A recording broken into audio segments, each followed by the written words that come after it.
Hello student, आपका chapter 9 चल रहा था। उसमें आपका ये वाला चैप्टर कल थोड़े से पॉइंट रह गए थे, देखते हैं उसके बारे में हम। नेक्स्ट इसका टॉपिक है fertilisation in human being. Human being में फर्टिलाइजेशन के बारे में बात करेंगे हम, ठीक है। किस तरीके से होता है, कैसे होता है। देखिए, during copulation million of sperm, copulation वही है आपकी प्रोसेस जो पॉपुलेशन बढ़ाती है, वही उसको हम बोल सकते हैं कॉपुलेशन, ठीक है। मेटिंग की जो प्रोसेस है, during copulation millions of sperm are release inside the vagina, यानी कि जब कॉपुलेशन की प्रोसेस होती है उसमें मिलियन ऑफ स्पर्म वेजाइना में रिलीज किए जाते हैं। Some of these travel upward into the uterus and gradually reach the oviduct, यानी कि यूट्रस में से होते हुए बहुत से ओविडक्ट में पहुंच जाते हैं। जिनको न्यूट्रिशन ज्यादा मिला हुआ होता है, मतलब स्पर्म ज्यादा देर तक जो जिंदा रहते हैं, तो वो क्या है सर्वाइव करके वहां तक पहुंच जाते हैं ओविडक्ट तक। When the ovary release the ovum it reaches the oviduct, और जो ओवम रिलीज हुआ है ओवरी से वो भी कहाँ पहुंचेगा, ओविडक्ट में पहुंचेगा। तो स्पर्म भी वहां पहुंचा है ओविडक्ट में, लीडिंग द फर्टिलाइजेशन। कह रहा है कि ovary release ovum it reaches the oviduct and fuse with the sperm, और क्या होगा, वो भी जो एग होगा वो भी ओविडक्ट में होगा और स्पर्म भी ओविडक्ट में पहुंच जाएगा, और दोनों फ्यूज होकर क्या बनाएंगे, फर्टिलाइजेशन की प्रोसेस हो जाएगी वहां पर और जाइगोट बन जाएगा, ठीक है। Only the sperm is capable of fertilisation an ovum, यानी कह रहा है कि only one sperm, million of जो स्पर्म्स थे उसमें से सिर्फ एक स्पर्म ऐसा होता है जो ओवम से रिलीज करके फर्टिलाइजेशन की प्रोसेस होता है, यानी एक ही कैपेबल होता है। The fertilisation result in the formation of zygote, यानी जब फर्टिलाइजेशन हो जाता है तो क्या बनता है, जाइगोट बनता है। Each parent contributes equally to the formation of zygote, यानी कि हर पेरेंट्स जो होते हैं दोनों, यानी कि माता पिता दोनों ही जिम्मेदार होते हैं जाइगोट बनाने के, ठीक है, कंट्रीब्यूट करते हैं दोनों लोग। दस the zygote has the material of both the female and the male gamete, यानी कि जाइगोट बनने में दोनों के ही मटेरियल, ओवम फीमेल का मटेरियल, स्पर्म मेल का मटेरियल, दोनों के ही मटेरियल से ही मिलकर जाइगोट का निर्माण होता है। Thus, the zygote has a material both of the female and male gametes. If the fertilization does not take place, the unfertilized ovum is expelled from the uterus through the vaginal opening along with the some muscles of blood.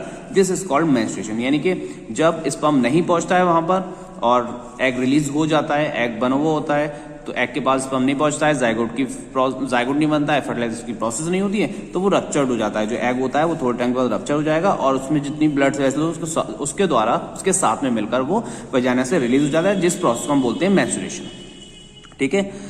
The zygote formed is now propelled toward the uterus very slowly, यानी zygote बनता है, is now propelled toward the uterus very slowly. हल्के हल्के क्या होता है, zygote जो होता है यूट्रस वॉल पे चिपक जाता है, बोल सकते हैं हम, इम्प्लांट हो जाता है। During the movement it divide again and again form the tissue and organs, यानी क्या होता है, हल्के हल्के जो क्या होता है, हल्के हल्के वो डेवलप होने लगता है, जाइगोट होता है, और ऑर्गन्स में टिश्यूज बढ़ने लगते हैं उसमें।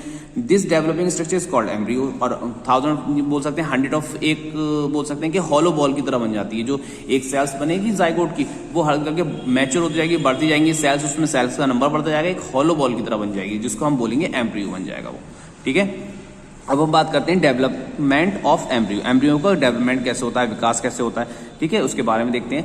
Embryo is a baby in the early stage of formation, यानी कह रहा है एम्ब्रियो क्या है, is the baby in the early stage, यानी कि एक अर्ली स्टेज है बेबी की, जब क्या बनता है, एम्ब्रियो बनता है। In case of women the embryo remains with in the body of the mother, यानी कि क्या कह रहा है कि in case of the women के वॉर्म में ही रहता है, इससे the embryo remain with in the body के अंदर रहता है, ऑफ द मदर की बॉडी में ही होता है एम्ब्रियो, जो उसमें जाकर बनता है, मतलब जाइगोट जो बनता है वो मदर की बॉडी में ही जाकर बनता है, जिससे कि फिर एम्ब्रियो का निर्माण होने लगता है, ठीक है। It is only the baby fully developed embryo which take birth on the completion of gestation period, यानी कि गैस्टेशन पीरियड आप सोचेंगे क्या होता है, गैस्टेशन पीरियड होता है जब जाइगोट बना है, फर्टिलाइजेशन की जब प्रोसेस स्टार्ट हुई उससे लेकर बर्थ ऑफ चाइल्ड की जब तक बर्थ होती है तब तक का जो पीरियड होता है वो गैस्टेशन पीरियड कहलाता है, ठीक है। How babies develop inside the mother, यानी कि अब ये क्वेश्चन की तरह दे दिए यहाँ पर कि हाउ बेबीज डेवलप, किस तरीके से जो बेबी डेवलप होता है इनसाइड द मदर के अंदर जो है इनसाइड में, कैसे, आपको यहाँ पर एक पिक्चर भी देखिए दी हुई है साइड में, इसमें देख सकते हैं आप। अब इसके बारे में पढ़ते हैं हम। The zygote reaches the uterus, यानी कि क्या होता है कि zygote reaches the uterus, zygote जो होता है कहाँ पहुंचता है, यूट्रस वॉल पर पहुंचता है और इम्प्लांट हो जाता है। It implant itself there, वहां पर चिपक जाता है उसकी वॉल से। The zygote then starts dividing rapidly to give the rise a ball of cells, यानी कि सेल्स बढ़ती जाती हैं उसमें, ठीक है, एम्ब्रियो में, और वो क्या होता है, एम्बेडेड हो जाता है यूट्रस वॉल से। The developing baby is called embryo during the first 8 weeks after fertilisation, यानी क्या है, developing baby is called embryo, यानी कि बेबी का जो 8 वीक्स में बोल सकते हैं कि आफ्टर फर्टिलाइजेशन के आफ्टर 8 वीक्स जो पूरा बन जाता है तो वो एम्ब्रियो होता है, ठीक है, 8 वीक के बाद में। फिर क्या होता है, देखिए, the embryo attach itself the uterus wall, खुद अटैच हो जाएगा यूट्रस वॉल पे 8 वीक के बाद में, with the help of placenta, यानी कि जो एक ट्यूब बन जाती है, ट्रांसपेरेंट बोल सकते हैं कि डिस्क लाइक स्ट्रक्चर, एक ट्यूब बनती है जिससे क्या होता है, बेबी का जितना भी एक्सक्रीटरी मटेरियल है वो मदर में ट्रांसफर होता है। मदर के द्वारा ऑक्सीजन है, न्यूट्रिशन है, वो सब बेबी को मिलता रहता है। जिस ट्यूब के द्वारा मिलता है उसको बोलते हैं placenta. It supplies oxygen, water, nutrients and hormones from the mother to embryo, embryo को मिलता रहता है ये सब चीज, ठीक है, इस ट्यूब के द्वारा। The embryo continuous to develop the uterus, कह रहा है embryo continuous to develop, embryo क्या होता है, डेवलप होता रहता है, उसको न्यूट्रिशन मिलता रहता है, वो डेवलप होता रहता है। It gradually develop body parts, और हल्के हल्के उसके बॉडी पार्ट्स भी बनने लगते हैं। जब बॉडी पार्ट्स बनने लगते हैं तो फ्रॉम 8 वीक टिल बर्थ, यानी कि 8 वीक से लेकर बर्थ तक, तो उस क्या होता है, वो डेवलप होने लगता है। डेवलपिंग बेबी इज कॉल्ड, उसको क्या बोलेंगे हम, फीटस बोलते हैं। यानी कि एम्ब्रियो के 8 वीक के बाद में, जब फर्टिलाइजेशन हुआ उसके 8 वीक के बाद में क्या होगा, फीटस बन जाएगा। The baby stage and grows inside the mother's वॉर्म, यूट्रस में रहता है, यानी मदर वॉर्म में रहता है बेबी बर्थ से पहले तक, for about 40 weeks to develop fully, यानी 40 वीक्स तक वो क्या होता है, फुल्ली डेवलप हो जाता है जो बेबी होता है, ठीक है। When the fetus is fully developed, the mother gives birth to baby, यानी जब बेबी पूरी तरीके से फीटस डेवलप हो जाता है उसके बाद बेबी को जन्म दे देती है मदर। अब हम बात करते हैं विविपेरस एंड ओविपेरस एनिमल्स की, कि विविपेरस कौन से एनिमल्स हैं और ओविपेरस कौन से हैं। देखिए, most animal lay eggs while some animals give birth to young ones, यानी कुछ एनिमल्स एग अंडे देते हैं, कुछ give birth to young ones, अपनी तरह अपनी प्रजाति में बच्चों को जन्म देते हैं। Insect, frog, snake, turtle, birds lay eggs, ये सारे क्या हैं, ले एग्स, एग्स अंडे देते हैं, ये सब जिनके एग्जाम्पल दिए मैंने अभी। Young ones come out from the eggs, इसमें से क्या होते हैं, इसमें से बच्चे निकलते हैं एग्स में से। Cat, cow, dog, elephant and man give birth to young ones, इसमें ये जो है आपके ये एग्जाम्पल दिए मैंने, ये सारे क्या हैं, ये बर्थ देते हैं किसको, यंग वंस को, बच्चों को जन्म देते हैं। The animals which give birth to young ones are called viviparous, यानी कह रहा है जो animal give birth to young ones, जो बच्चों को जन्म देते हैं तो उनको बोलते हैं हम viviparous animals. The animals which lay eggs are called oviparous, यानी जो अंडे देते हैं उनको बोलते हैं हम ओविपेरस। इसके आगे हम नेक्स्ट पेज पर डिस्कस करते हैं, लास्ट चैप्टर, लास्ट ही बचा है आपका, देखिए। अब आप बात करते हैं यहाँ पर metamorphism in frog and butterfly. Metamorphism, इनकी लाइफ साइकिल दी हुई है पूरी, फ्रॉग की भी और बटरफ्लाई की भी, ठीक है।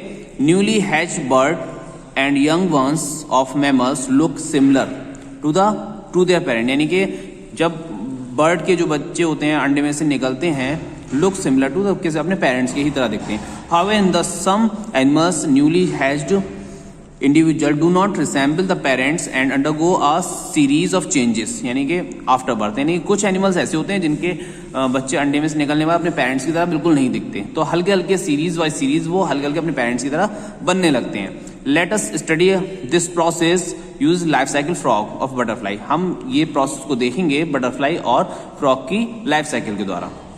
सबसे पहले हम बात करते हैं, there are 3 stages of life cycle frog, frog की लाइफ साइकिल देखते हैं। 3 स्टेज होती हैं। सबसे पहले एग होते हैं, ठीक है, एग से जब बाहर निकलता है तो लार्वा निकलता है जिसको हम टैडपोल भी बोलते हैं, फिर उस हल्के हल्के डेवलप होकर वो एडल्ट में चेंज हो जाता है, ठीक है। 3 स्टेजेस हो गई इसकी।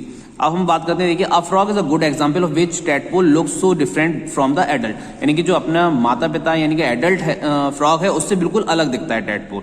It lay eggs in large number and is called spawning, यानी कि लार्ज नंबर अमाउंट में क्या करता है, अंडे देता है, ठीक है, जिसको क्या बोलते हैं हम, स्पॉनिंग बोलते हैं। The baby that hatches out of the frog's egg is called tadpole, यानी कि जो बेबी उसका अंडे में से निकलता है उसको हम क्या बोलते हैं, टैडपोल बोलते हैं। The tadpole undergo several changes before the becomes an adult frog, यानी कि उसमें बहुत सारे चेंजेस हल्के हल्के होते रहते हैं जब तक वो फ्रॉग पूरा ना बन जाए।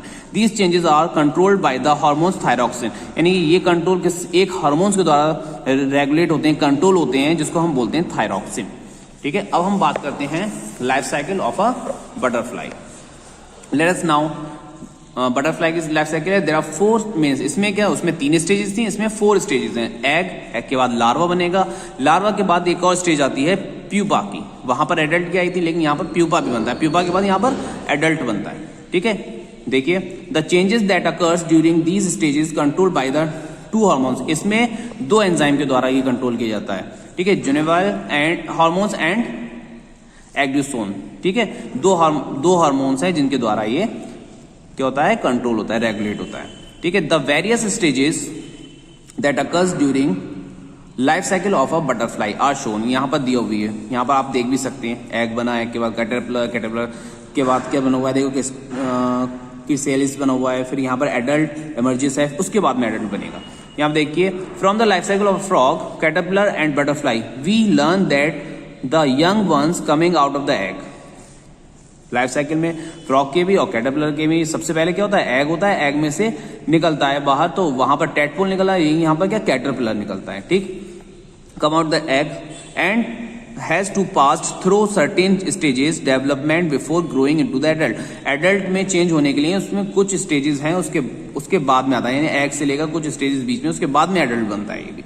The changes taking place through the stage during develop of an animals frog egg to an adult is called metamorphosis, यानी कह रहा है कि द चेंजेस टेकिंग प्लेस, यानी जो चेंजेस हल्के हल्के इसमें बढ़ते जा रहे हैं, स्टेजेस वाइज, सीरीज वाइज जो चेंजेस हो रहे हैं थ्रू स्टेजेस ड्यूरिंग डेवलपमेंट, विकास के द्वारा बोल सकते हैं। ठीक है, जो उनके अंदर हल्के हल्के विकास हो रहा है, तो of an animals from eggs, यानी कि एग्स से लेकर जो हल्के हल्के विकास होगा अपने किस में पहुंचता है, अपने ही एडल्ट में, यानी अपने जो पेरेंट्स है बिल्कुल सिमिलर बनता है। जो स्टेजेस हैं उस स्टेजेस के हल्के हल्के विकास होने के बाद में animal from egg to adult, उसको ही हम क्या बोलते हैं, मेटामॉर्फोसिस बोलते हैं उस प्रोसेस। ठीक है, in tadpole secretion of the hormone typhoid initiates metamorphosis, यानी कह रहे हैं in tadpole secretion of hormones thyroid initiate metamorphosis, यानी कि इसमें हार्मोन्स बहुत भाग लेते हैं मेटामॉर्फोसिस की जो प्रोसेस होती है उसमें डेवलप करने के लिए जो होते हैं, जो हार्मोन्स होते हैं, जैसे कि आपको हार्मोन टैडपोल में बताया था मैंने, थायरोक्सिन था, इसमें जुनेवाइल और एग्डिसन था।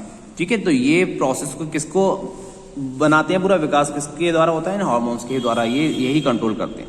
ठीक है, अब ये आपका चैप्टर कंप्लीट हो गया, नेक्स्ट चैप्टर हम नेक्स्ट वीडियो में डिस्कस करते हैं।